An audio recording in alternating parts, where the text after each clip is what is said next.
Bleu Lorraine, 8h17, on évoque la question du mariage et de l'adoption pour les couples homosexuels. C'est d'ailleurs la question Internet du jour. Êtes-vous favorable au mariage et à l'adoption pour les couples homosexuels? Pour le moment, vous êtes un peu plus de 60% pour. Notre invité est Johan Drian. Il répond aux questions de Franck Veirabeau. Bonjour, Johan Drian. Bonjour. Vice-président de l'association nancéenne Alter Ego.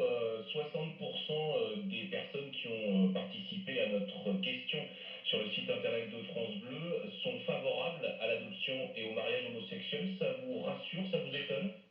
C'est pas une grande surprise parce que ça fait quand même plusieurs années que les sondages sont toujours aux alentours de 56-60%.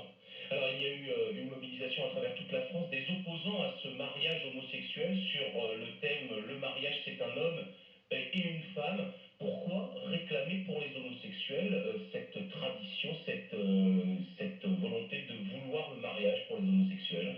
Tout simplement parce que le mariage est avant tout une question juridique, d'égalité républicaine, et qu'en France, c'est l'Assemblée nationale qui définit les lois, et que par nos principes républicains, l'égalité doit être pour toutes et tous, parce que si les homosexuels ont les mêmes devoirs en payant notamment leurs impôts, ils n'ont pas les mêmes droits après. Donc il y a là une égalité à établir. Et c'est la même chose pour l'adoption. On sait que l'adoption devient de plus en plus difficile, que les enfants à adopter sont de moins en moins nombreux, que les difficultés vont s'accroissant. Pour l'adoption, là aussi, c'est le principe de l'égalité républicaine que vous réclamez? Le mariage jusqu'à maintenant donne le livret de famille, hein, c'est comme ça que ça se passe. Donc c'est logique que l'adoption soit la conséquence du mariage, comme pour n'importe quelle forme familiale. Toujours est-il que pour la solution de l'adoption, le texte de loi qui en a filtré à l'heure actuelle ne prévoit pas de changer les contributions d'attribution d'autorité parentale. Ce sera le même cadre légal pour tous, donc à chaque famille de prouver sa possibilité de pouvoir accueillir un enfant dans de bonnes conditions. France Bleu Lorraine, il est 8h20. Johan Drian est le vice-président de l'association Alter Ego à Nancy, association qui se mobilise contre toutes les discriminations. En période de crise économique, Johan Drian, est-ce que ces questions de société sont vraiment une priorité? Il y a d'autres sujets sans doute que ces sujets-là, évidemment, surtout en période économique. Mais depuis le Pacs en 99, c'était une évolution qui était attendue au niveau législatif. On peut rappeler simplement à ces mouvements qui sont contre le mariage gay qu'ils se sont opposés au Pacs également et qu'aujourd'hui 95% des Pacs sont signés par des couples hétérosexuels. Donc l'institution ne s'est pas effondrée pour autant, comme il ne s'est pas effondré lorsqu'il y a eu le mariage pour les couples de même sexe en Espagne, en Belgique, au Luxembourg. Voilà, les institutions ne sont pas effondrées.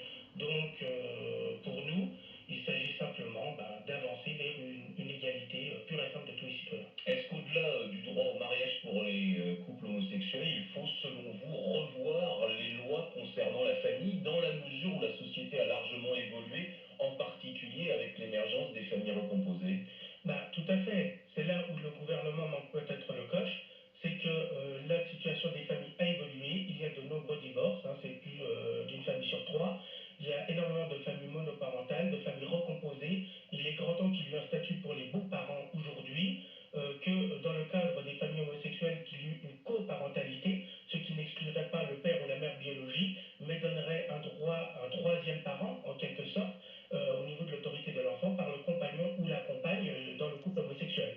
Est-ce que vous craignez que le gouvernement édulcore son projet initial concernant justement ce mariage et l'adoption pour les couples homosexuels? On voit que déjà il prépare, on va dire, un recul sur une question comme le droit de vote pour les étrangers.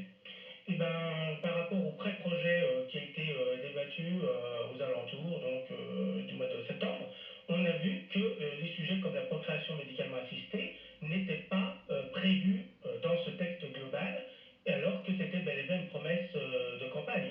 Donc nous serons évidemment très vigilants sur le texte, comme il sera débattu, comment il sera proposé, et nous nous opposerons évidemment si pour nous il y a des inégalités criantes dans ce futur texte. Merci Johan Drian, vice-président de l'association Alter Ego qui fêtera ses 10 ans le 31 octobre prochain.